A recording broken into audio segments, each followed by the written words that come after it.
yo planteaba la semana pasada, que yo estoy de acuerdo y que creo que Argentina necesita, en función de los países de la región y de los riesgos que tenemos nosotros, que aumentar ese presupuesto. Sí.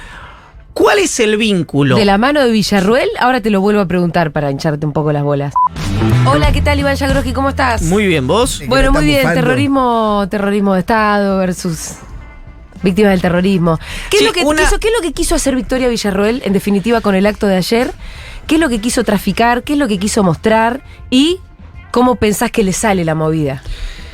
Primero, hay una lógica, digamos, en la propia historia de Villarruel que uno tiene que entender rápidamente que hay una convicción de Villarruel sobre el tema. Es decir, ella tiene una militancia histórica sobre lo que ella llama las víctimas del terrorismo, pero fundamentalmente lo que llama, o mejor dicho, una reivindicación del golpe de Estado del 24 de marzo de 1976 y lo que generó ese golpe de Estado, que es una tranquilidad en una buena parte de la sociedad. Esto, por supuesto, son palabras de Victoria Villarruel, que no había hasta ese momento.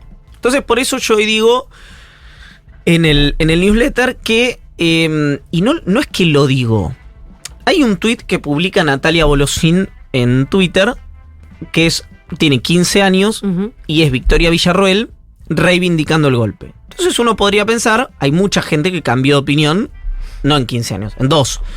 Podríamos saber si Victoria Villarruel es el caso. No, porque ella misma responde a un tuit que cita el tuit original de Bolosín y dice, orgullosa de estar hace 15 años diciendo lo mismo, claro. Palabras más, palabras menos. Tengo la captura ahí, si quieren después se las paso.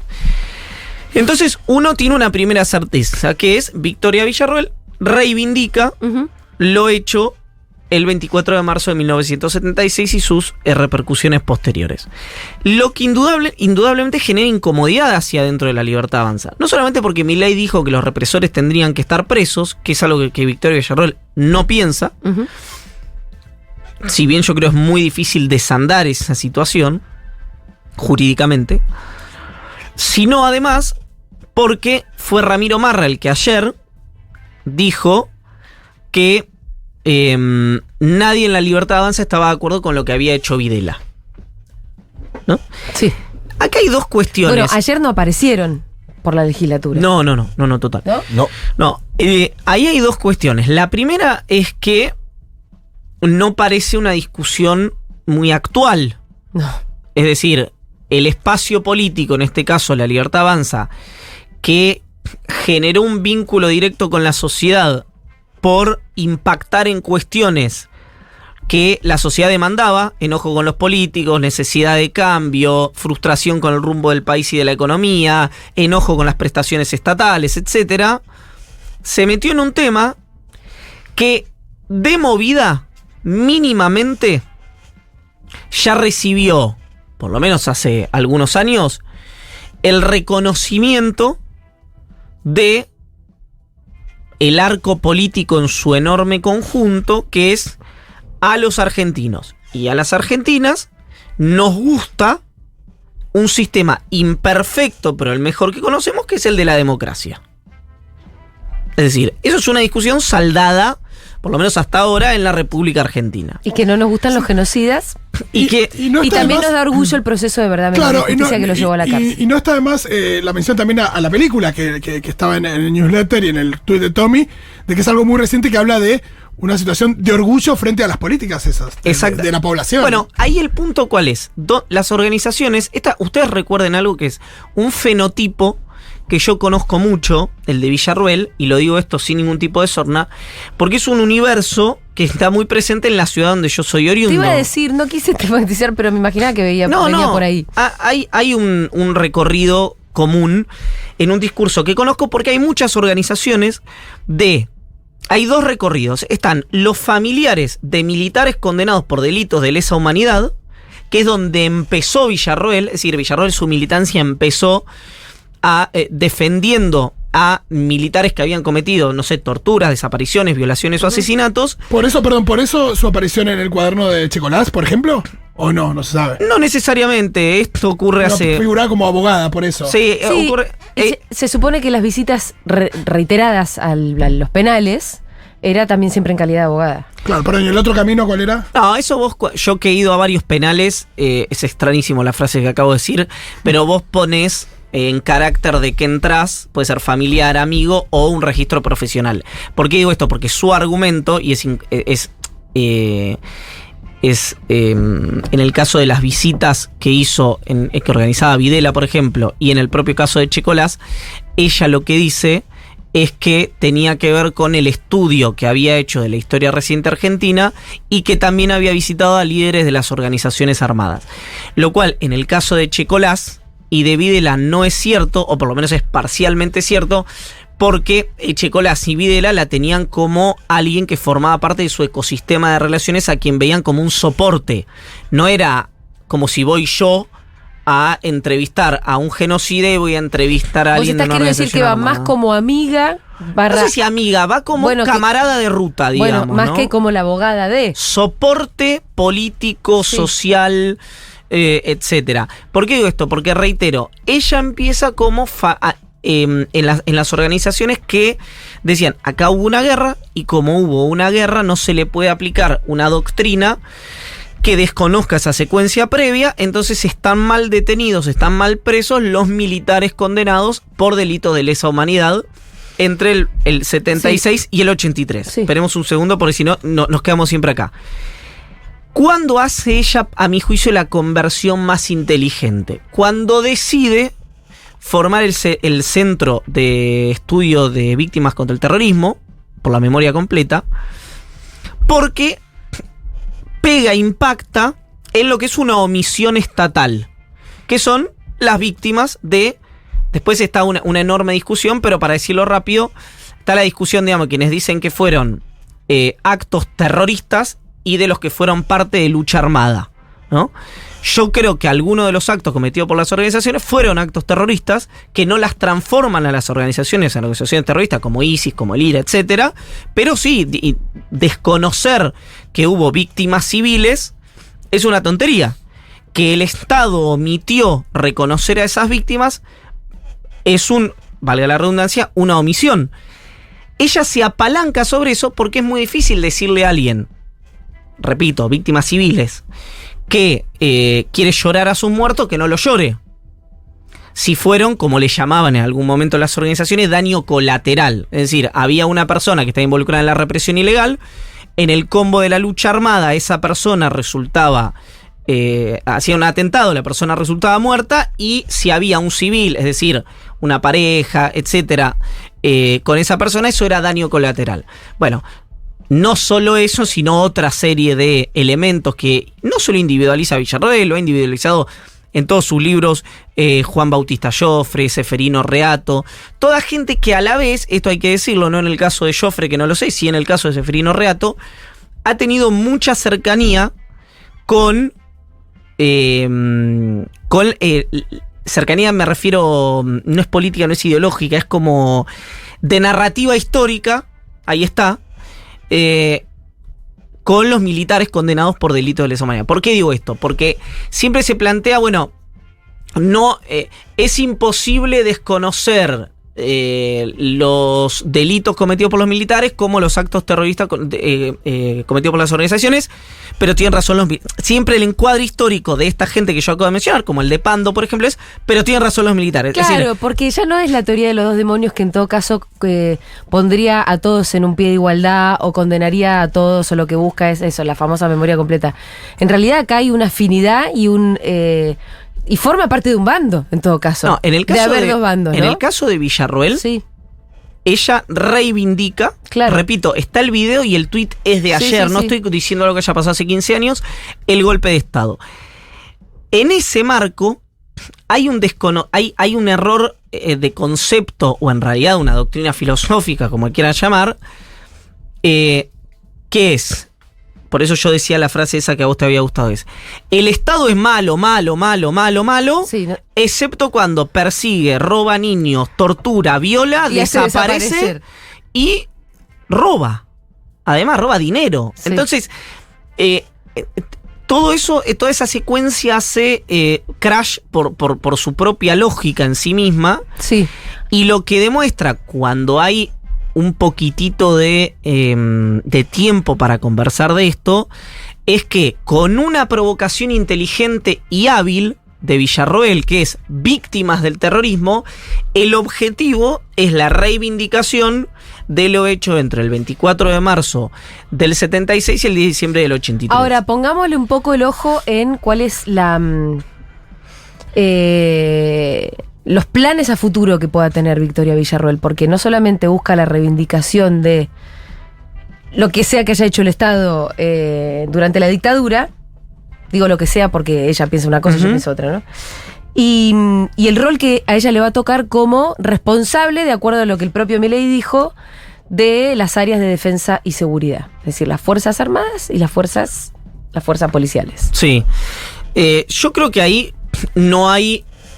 A ver, no debería haber... No es cualquiera y además ya empezó a decir que quería aumentar esos presupuestos, ¿no? Que de hecho fue uno de los temas de conversación de nuestra última columna. Sí, que se viralizó un cortecito. Sí, un poquito. Bueno, por eso, si volvemos a ese punto, yo digo, si vos tenés un esquema de formación de tus fuerzas, objetivos para los cuales necesitas a esas Fuerzas Armadas, formación me refiero no solamente formación militar y demás, sino también formación democrática, formación filosófica respecto al mundo en el que vivimos y el marco de reglas jurídicas en el que queremos vivir. Y el Estado argentino tiene objetivos trazados en materia de defensa. En ese marco era que yo planteaba la semana pasada que yo estoy de acuerdo y que creo que Argentina necesita, en función de los países de la región y de los riesgos que tenemos nosotros, que aumentar ese presupuesto. Sí. ¿Cuál es el vínculo? De la mano de Villarroel, ahora te lo vuelvo a preguntar para hincharte un poco las bolas. Si uno lo pone en el marco de, bueno, sería un aumento de un presupuesto en defensa de la mano de Victoria Villarroel, que piensa lo que piensa sobre el terrorismo de Estado, ¿te parece que habría que darle más guita? Mira, si yo soy team Argentina. Sí, siempre bueno. Es como dice Talleyrand en el libro. ¿Qué pasa? Las Fuerzas Armadas no fueron team Argentina durante la dictadura porque reprimieron a su propio pueblo. No, pero por eso te digo que yo cuando te digo soy team Argentina, es decir, siempre se trató de Francia, es Argentina como país tiene que trazarse objetivos. Objetivos en varios aspectos. Si después la falta de responsabilidad del sistema político termina en que en todos esos objetivos un día gobierna uno y hace A, el otro gobierna hace B, el otro gobierna y hace C, ahí hay un tema que es el país es víctima de su propio sistema político. Porque vos me preguntás, con Villarroel, ¿te parece que debería aumentarse el presupuesto, etcétera, etcétera? Es una emboscada. Porque, sí. Claro, porque... Defendete como quieras, la respuesta es, depende. Si Villarroel va a utilizar las Fuerzas Armadas para la seguridad interna, si va a utilizar las Fuerzas Armadas para cuestiones solamente del orden del control estatal respecto a sus ciudadanos, o para inteligencia frente a organizaciones políticas y sociales, por supuesto que te digo que no. Pero eso no debe ocurrir ni con mucho presupuesto ni con bajo presupuesto. Yo lo que creo es que no es esa la discusión central. Creo que además Villarroel no debería tener ascendencia sobre ninguna de las cuestiones que estamos hablando acá desde el punto de vista jurídico, pero que por ser vicepresidenta.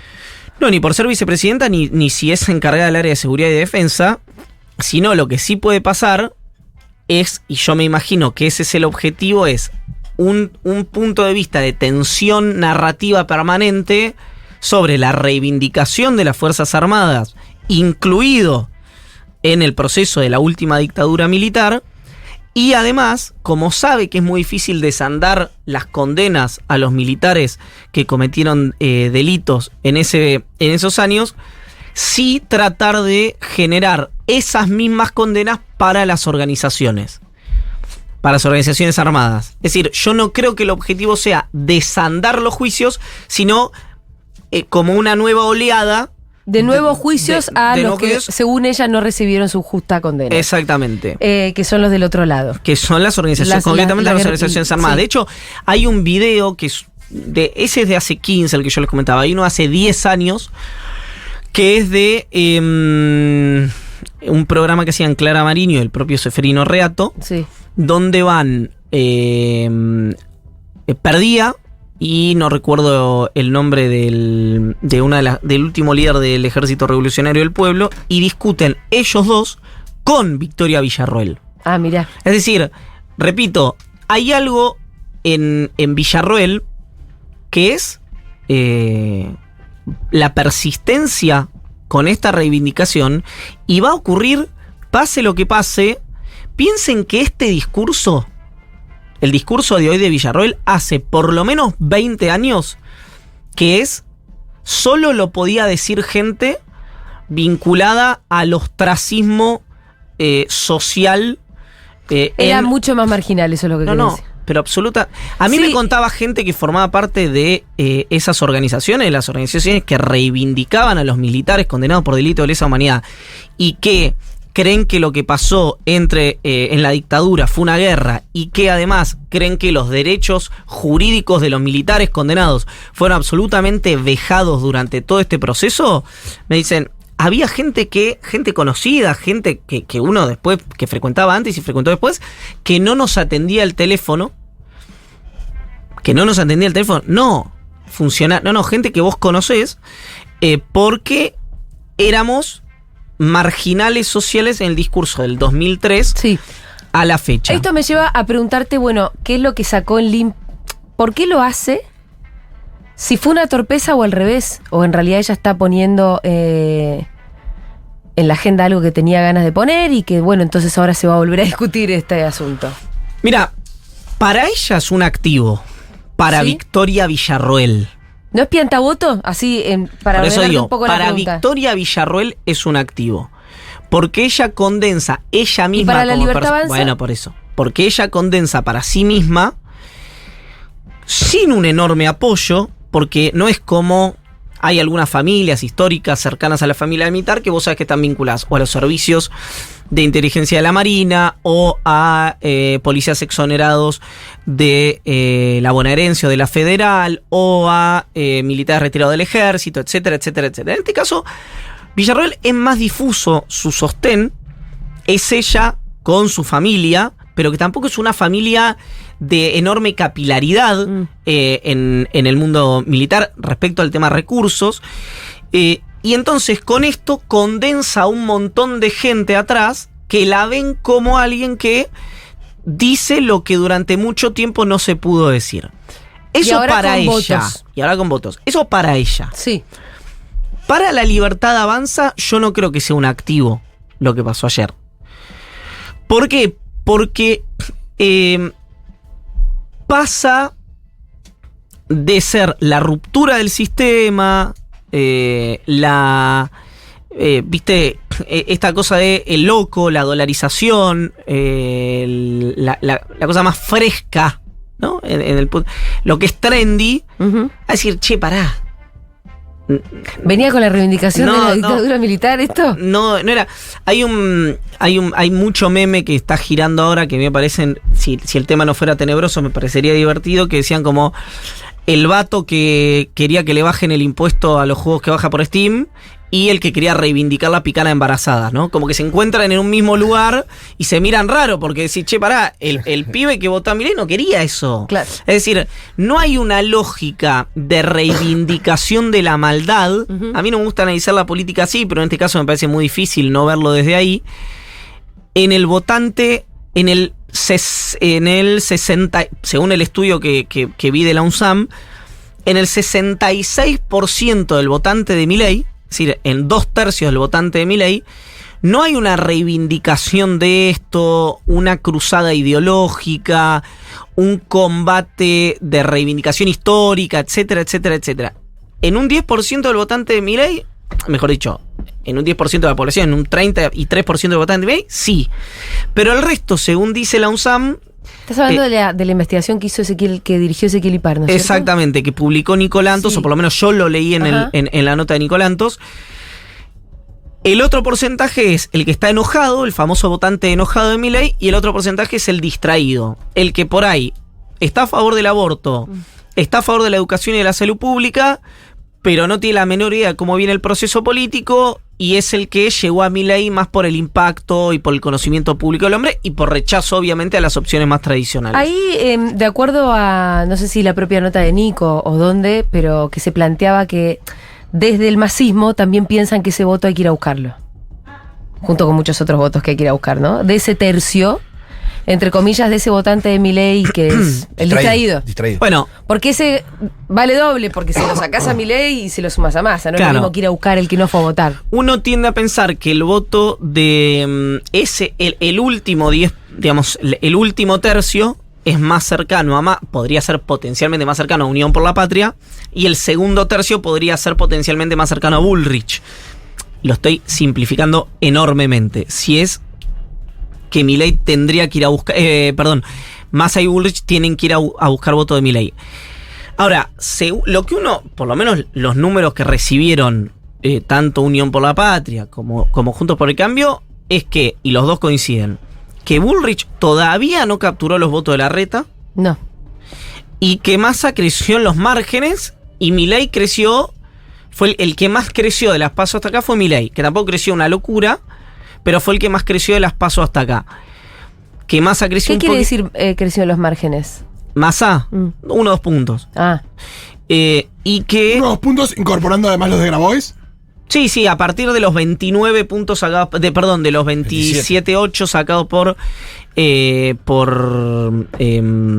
Unión por la Patria. Está cerca de 30 estaría ahora. Claro, está cerca de 30. Más menos. Uh-huh. Y que el objetivo a partir de hoy, por reuniones que tuvieron fundamentalmente Guado de Pedro, Juan Manuel Olmos y el propio Sergio Massa, naturalmente con los gobernadores, es recuperar, por el promedio histórico que ha tenido el peronismo en las elecciones nacionales en las provincias, entre 3 y 5 puntos, ¿no? 5 puntos como máximo, cosa que Massa termine más cerca de 33, 35, con un Milei que esperan que esté más cerca de 40, uh-huh. Y con una Patricia Bullrich, con suerte, la foto de hoy, estoy hablando, en 25 puntos. ¿Por qué hago este análisis rápido? Porque no está claro, alguien perfectamente me podría decir, son las mismas encuestas que erraron en las PASO. Sí. Y yo le diría sí con un asterisco. ¿Cuál?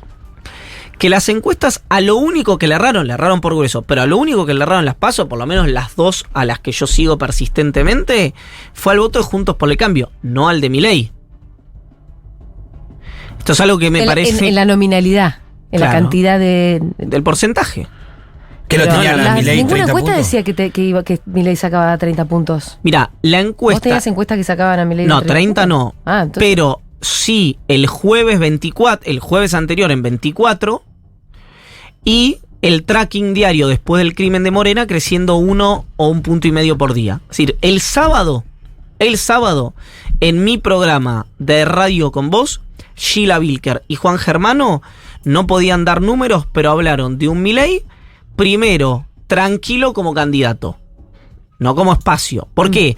Porque en ese caso, todas las encuestas, las que tenía el oficialismo y la oposición, veían a un Juntos por el Cambio en 33, 34, 35, 36. Más arriba Larreta. Más arriba Larreta y más arriba Bullrich, los dos más arriba. Entonces, esa caída de Juntos por el Cambio es la que no estuvo contemplada. Pero a Milei lo tenían entre 25 y 27 puntos, es decir, y terminó sacando 29. Lo agarraron por una brutalidad. Por lo menos te repito, la conversación que yo tuve el sábado anterior a la elección, que está grabado, está subido, digamos, no es algo que haya que creerme, es ir a verlo, a ver el contenido. Entonces, yo por eso digo, bueno, ojo que a lo mejor a Milei sí lo están interpretando, pues no están interpretando al resto. Sí, a mí lo que me da verosimilitud de esto es que Milei y Massa cada vez más consolidan la idea de elegirse como rivales el uno al otro, y que eso entonces hace que la elección se polarice entre ellos y haga que muy probablemente entren al balotaje, y que en el equipo de Bullrich a mí lo que me dicen es, no estamos encontrando el discurso. No saben qué hacer. No saben qué hacer, y la entrada de Melconian, que lucía como bastante... Sí, hasta ahora no frenó la sangría. No pasó nada. No. Me gustó lo de la imagen del traje de Mickey.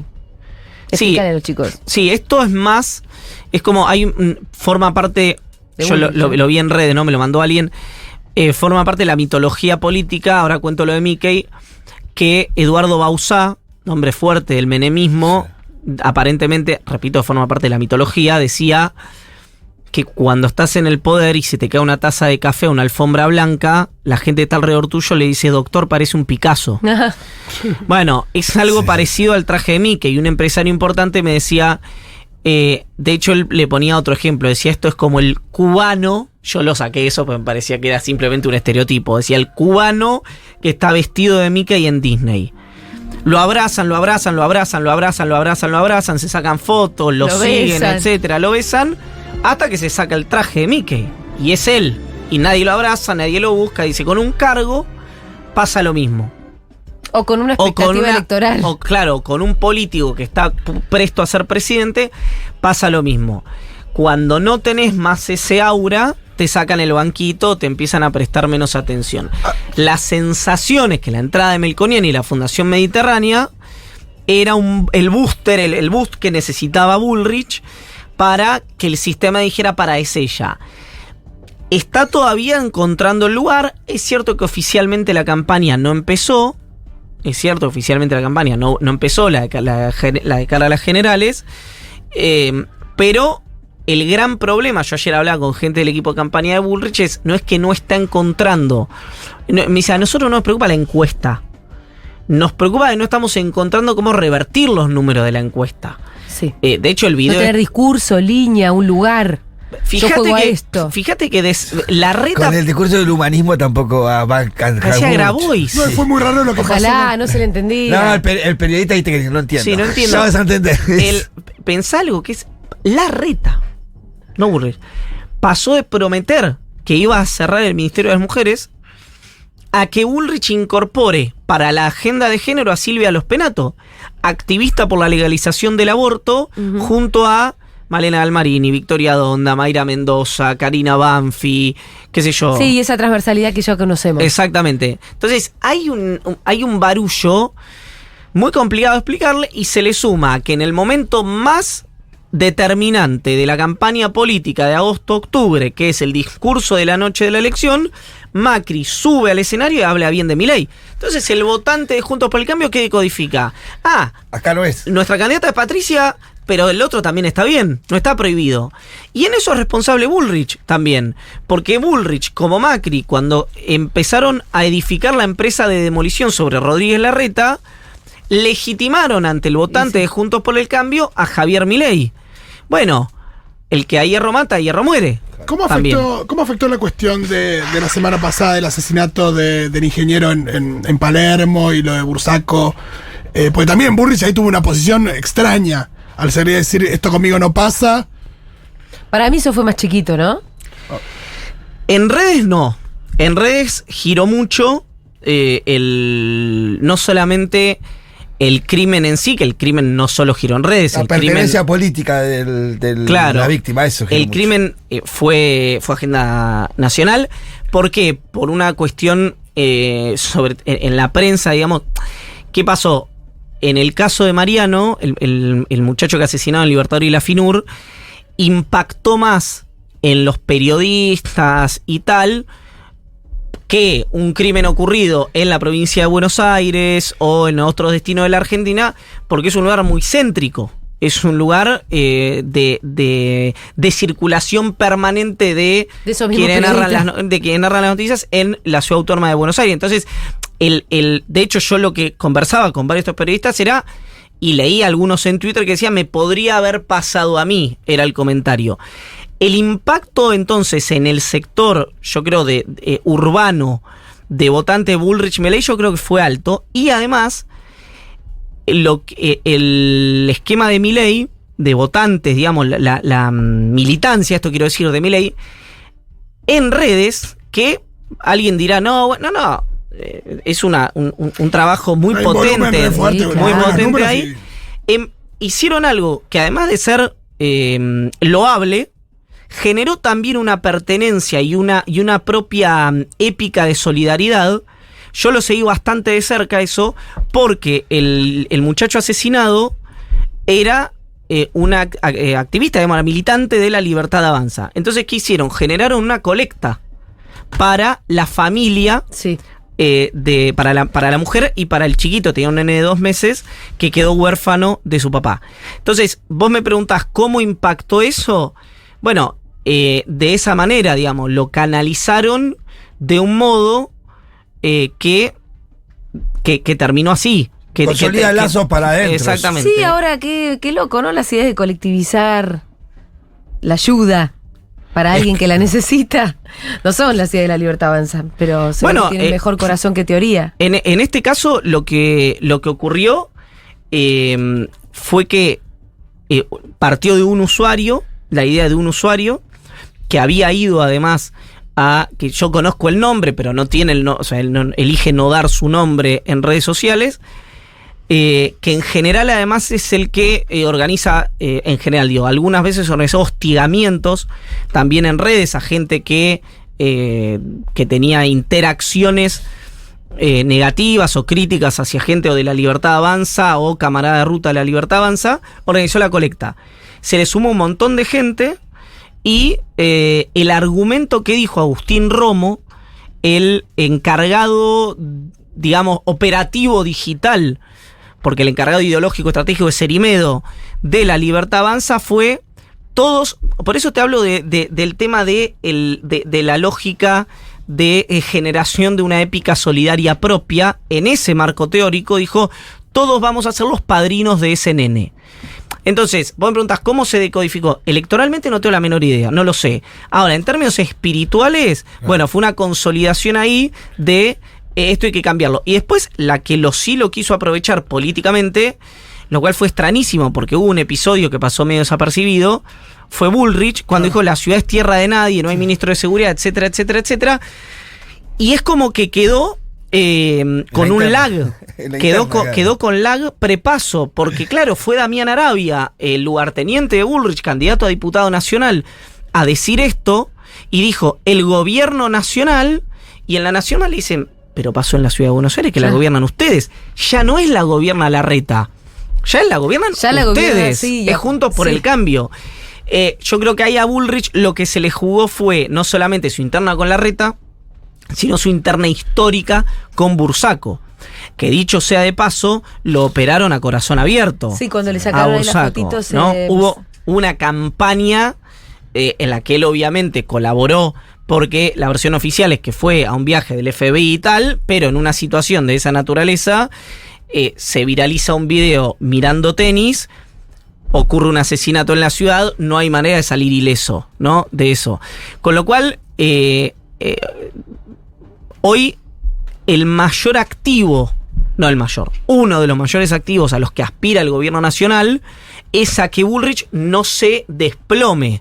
Porque si Bullrich se desploma... Igual el gobierno nacional se tiene que preocupar en hacer su propia campaña. Sí. Ya se preocupó en que no se pinchara demasiado Milei. No salió mal. Le cuidaron las boletas. Ahí está Zamora bajándole la lista de diputados provinciales a Milei ahora. Sí. Para desinflarlo. Entonces, preocupate en tu campaña. Yo creo que... O hay que empezar por preocuparse en la campaña del peronismo. Sí, ahí hay un par de cosas.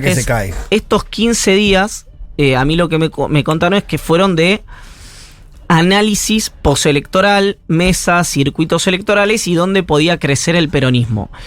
Yo les digo la verdad, no quiero romper ninguna ilusión, pero que Zamora le baje la lista de diputados a Milei en términos de voto nacional no lo afectan nada. No. Se está jugando Zamora a sus 4 diputados, no se están jugando los votos de Milei. Acá la secuencia por la cual Milei podría o no podría perder votos es porque lo que los gobernadores se jugaron en su elección provincial se la jueguen ahora por sus diputados y por sus senadores. ¿Qué es lo que deberían hacer? Que es lo que uno supone que va a ocurrir. Y ahí va a tener un impacto. Los gobernadores hablan de hasta de 5 puntos de recuperación a nivel nacional. Eso es lo que le pidió Guado de Pedro, Olmos y Massa. Y porque además los gobernadores saben también que no sería fácil gobernar en un país gobernado por Milei, donde él mismo prometió cortar con No sé si con la coparticipación, pero. Los giros discrecionales. Los giros, lo que fuera. Yo te voy a dar una visión alternativa a eso. Porque vos hablas un poco también de cómo podría quedar la reconfiguración sí. política en el medio PU. El reconfiguramiento. Sí. La reconfiguración del mapa político argentino. Claro, no solamente después de esta elección. Con los, no me acuerdo si eran 9 o 10 gobernadores nuevos que podría haber, Sí. sino también con que esos gobernadores nuevos, sumados a los que no son nuevos, probablemente estén pensando que no sería tan incómodo para ellos, ese es su marco de razonamiento, un gobierno de Milei que con suerte dura 4 años, muy condicionado por una lógica parlamentaria. Recordemos que con este resultado el peronismo es primera minoría. Es importante recordarlo. Sí, con este resultado me refiero el peronismo segundo y la Libertad Avanza primero. Sino que además lo que haría sería acabar con la lógica Macri-Cristina.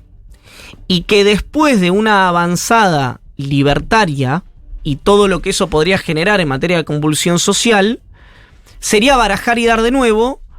Y entonces empieza otra carrera en la cual algunos disputarán la conducción de lo que sea que quede de Unión por la Patria y algunos disputarán la conducción de lo que sea que quede Juntos por el Cambio.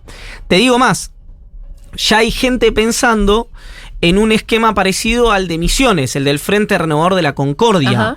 donde los extremos de cada lado quedan en ese lado y se hace un proyecto nacional con todo lo que es similar adentro. Uno hasta podría pensar que la frase de Massa de vamos a llamar a un gobierno de unidad nacional va en ese sentido. Es decir, yo no veo enormes diferencias entre, suponete, ¿no? Que gane Beto Val o Frigerio en Entre Ríos, con Yarlora, con Poggi, con Rolo Figueroa, que hoy me lo comí en la. Ahora que me estoy dando cuenta, me lo comí en el newsletter. Con, bueno, los misioneros, sea cual sea el misionero de turno, porque el que conduce es el ingeniero Rovira. En fin, lo que pasa es que lo que tienen que demostrar, me parece, los gobernadores, es que no son tigre de papel. Porque en el proceso de provincialización y de alambrar su provincia, bueno, valga la redundancia, se provincializan y cuando tienen que salir a una discusión nacional, se alambran tanto que después no pueden salir. Se les ven las debilidades. Entonces, creo que no estoy seguro. Por supuesto, aparte no hay tal cosa como los políticos y los empresarios y los periodistas, no hay tal cosa como los gobernadores, digamos, no los sindicalistas. Vos decís que no son un conjunto homogéneo. No, yo creo que, digamos, Gildo puede pensar una cosa, Zamora otra, Sáenz otra, Poggi otra, Nacho Torres otra, digamos, así sucesivamente. Ahora, hay otro punto que me decía alguien del peronismo, me decía, sí, tiene un paso anterior, me decía, todo esto que vos estás narrando, que es que no los destituyan. Porque con la conformación que va a quedar muchas veces de, primero las intendencias y después las legislaturas provinciales. ¿Con tanto mileísta? Claro, con una fragmentación brutal no va a ser tan sencillo. Porque aparte vos pensás algo. Si se rompe el frente, suponete que gana Milei, se rompe Unión por la Patria y se rompe Juntos por el Cambio. El caso de Juntos por el Cambio es un hecho. Gana Milei y se rompe Juntos por el Cambio. Vos dijiste eso. ¿Por qué? ¿Cómo sería esa ruptura? Porque el radicalismo, la coalición cívica y parte del PRO se va para enfrente a Milei y muy probablemente Macri y Bullrich tengan una visión más contemplativa, hasta uno podría decir. Bullrich, habría que ver cómo se desarrolla esta campaña, pero uno tiende a pensar eso.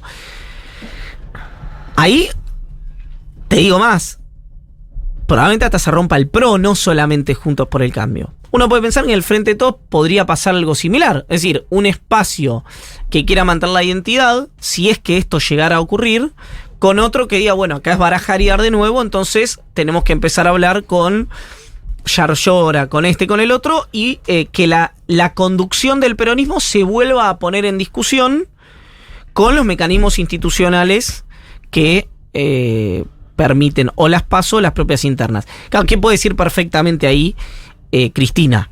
Si quisiera. Es lo que viene pasando. Digo, yo vengo conduciendo porque les gano, no porque ustedes me quieren. Sí, con lo cual, no hay duda en eso. Hay algo interesante ahí en esa reconfiguración. El bastón de mando. Entonces, me parece que en todo ese proceso puede haber una secuencia a prestarle atención, que obviamente no le prestamos atención todavía porque muchos de los resultados no están puestos, ¿no? No se sabe si ganan Coqui, Capitanich o Cedro en Chaco, no se sabe si gana Frigerio o Beto Val en Entre Ríos, no se sabe... sí se sabe, yo creo que está bastante como lanza la flecha que Jorge Macri, digamos, va a ganar en la capital federal, sí, en la Ciudad Autónoma de Buenos Aires. Dicho sea de paso, ya lo hemos conversado aquí. Frente a mi lectura sobre que Lustó podía acabar con un ciclo político macrista en la ciudad de Buenos Aires y por lo tanto con cierto impacto a nivel nacional. Piensen qué pasa si pierde Bullrich y la capital no la tenía el PRO. Había un desmembramiento casi total de ese espacio que ahora vuelve a estar con la ciudad de Buenos Aires fortalecido desde lo que fue su Winterfell, digamos, ¿no? Su lugar originario. Y me decían, el peronismo... Con el primo, además. Claro, el peronismo tenía... sí, el peronismo tenía alguna impugnación con ese razonamiento porque decía Lustó es... votar Lustó es fortalecer el nuevo macrismo, que es la reta y tal. Hoy vi ayer en redes sociales que la campaña es Lustoro. Sí. ¿Por qué? Porque el discurso de Santoro se parece al de Martín Lustó. Están buscando al votante de Lustó, ¿no? Claro, correcto. Con lo cual, evidentemente, bueno, o había una lógica equivocada antes o la hay ahora. Yo creo que la había antes. Yo creo que ahora es correcto lo que está haciendo la campaña de Unión por la Ciudad, creo que se llama el espacio que lleva a Leandro Santoro como candidato a jefe de gobierno. Me parece que entonces ahí había cierta o miopía o intereses no confesados, digamos, ¿no? En esa dinámica, que generó también discusiones internas. Dicho esto, me parece que la etapa que viene, si Bullrich no es presidenta, lo vuelve a tener a Macri como jefe del PRO, como jefe político de la ciudad de Buenos Aires, y es una incógnita con quién va a gobernar Jorge Macri. ¿Por qué? Porque si los radicales volaron por el aire, sí, ya rajaron a casi todos, digamos, no queda nadie. En esa dinámica. El último apague la luz, dijeron acá. En esa dinámica de tensión al borde de la fractura que tuvo Jorge Macri con el dispositivo de Jacobiti y de Martín Lustó. Entra en esa dinámica también la coalición cívica. Y parte del larretismo también. Y parte del larretismo también, que hay que ver cómo se pliega o se reconfigura. Ahí hay una negociación en curso que tiene que ver con... Pero ya hubo soldados. La ministra de Desarrollo de la Ciudad, sí, pero fue presidente hay una negociación, por ejemplo, sobre la vicepresidencia primera de la legislatura, que Larreta pidió a Emanuel Ferrario y Jorge Macri está pensando en Darío Nieto. Entonces, ahí tenés por qué es importante la vicepresidencia primera general, porque maneja la cuestión administrativa. No, ahí hay que mirarse dónde hay dinero. La caja de la casa. Nada más. Para ser más claro. Entonces, en ese escenario, cobra especial relevancia, como dador voluntario de gobernabilidad, llegado el caso, el peronismo. ¿Qué sabe jugar ese juego en la ciudad diciendo dicho sea de paso? Sí, pero nada es estático. Yo lo que quiero decir es, si vos sos Jorge Macri hoy... y te explotó el radicalismo, te explotó tu interna con Larreta, se te complicó con los radicales, la izquierda no te... con la coalición cívica, la izquierda no te va a votar, algún aliado tenés que buscar. Probablemente dirán en el peronismo, dirán, no, con nosotros no cuenten, o sí, no lo sé. Lo que quiero decir es... ¿Realmente gobernar a nivel ciudad? No, vos si en la legislatura no tenés mayoría, cada ley te sale... Fortuna. Muy difícil. Fortuna. Sí. No, vos lo que viste en el último tiempo es mayoría. Es lo mismo que en el Congreso de la Nación, cuando decían que el kirchnerismo tenía escribanía. Vos decís, che, es re fácil sacar leyes del Congreso. Sí, si tenés mayoría, sí, es re fácil. Si no tenés mayoría, es muy difícil. Como te estás dando cuenta en esta gestión. Y muchos menos acuerdos inmobiliarios tendría la ciudad, muchísimo menos, por ejemplo. Yo lo que te quiero decir es esto, yo habiendo trabajado en la legislatura, salvo las modificaciones del Código de Planeamiento Urbano, que eran los negocios más importantes que había, todas las otras leyes que pasaban por la legislatura no eran demasiado relevantes a la hora de más o menos gobernar la ciudad. Al final la ciudad se gobierna un poco como un municipio. Las cuestiones, viste, las decisiones las toma siempre el jefe de gobierno. Bueno, yo creo que hay una dinámica. ¿O no? Vos también laburaste en la legislatura. Sí, ¿Qué tanta importancia? O sea, hay algunas que sí, de cada 10 unas son importantes, sí, después 9 tenés falopa. Pero como en todos lados, me parece, como en todo el mundo lo quiere. Y sí concuerdo con vos que tiene un funcionamiento institucional, claro, que no es que si no tenés la legislatura te cambia demasiado la voz. No, vos sabés, sí está discutiendo negocios, Julia. Vos sabés cuál es el anverso de esa lectura, ¿no? Hacémelo. ¿Para qué hay tantos legisladores entonces? No, me parece que... A ver, todos los legisladores puteando. No, pero claro, si ellos saben, también si ellos están ahí. Me van a venir a discutir. No, yo te quiero decir, yo creo que es otro el funcionamiento, pero quiero decir, el anverso de tu razonamiento es el que te digo yo. No, quiero decir, no es que se reproduce lo mismo a otra escala de lo que pasa a nivel nacional. Si vos a nivel nacional no tenés ciertos consensos en el Congreso, de verdad, se te hace muy difícil la gobernabilidad. No, aparte... Con consenso político. Ahora, de verdad creo que la ciudad se gobierna de otra manera. Al margen, digamos, del diseño institucional, sí, hay algo que sale fortalecido de esta lógica. Si Bullrich pierde, Mauricio Macri y Jorge Macri. Sí. Uno como líder indiscutido del PRO y el otro como el único PRO puro que ganó y gobernando el distrito más importante, sí, en términos de caja de resonancia de la Argentina. No nos olvidemos un dato. 2 presidentes puso la ciudad. 2 presidentes. Jorge Macri en este momento debe estar pensando... Está en carrera presidencial. Debe estar pensando que en 4 u 8 años puede ser candidato a presidente. No tengo la menor duda de eso. Y además, la historia reciente lo avala para que tenga posibilidad de ser ese espíritu. Entonces, ahí tenés un ganador. El otro, en la oposición estoy hablando, ¿no? Ahí tenés un ganador muy, muy claro. Si Bullrich, obviamente, no es presidente. Estamos en ese que es lo más probable. Que hoy es el escenario más probable. Con lo cual, la reconfiguración que yo te hablo a nivel de los gobernadores también impacta, obviamente, en la Ciudad Autónoma de Buenos Aires. ¿Viste cómo cerré? Pues me tengo que ir por eso. Cerré abruptamente por eso, ¿no? Para Iván Jagroski, hasta el martes que viene.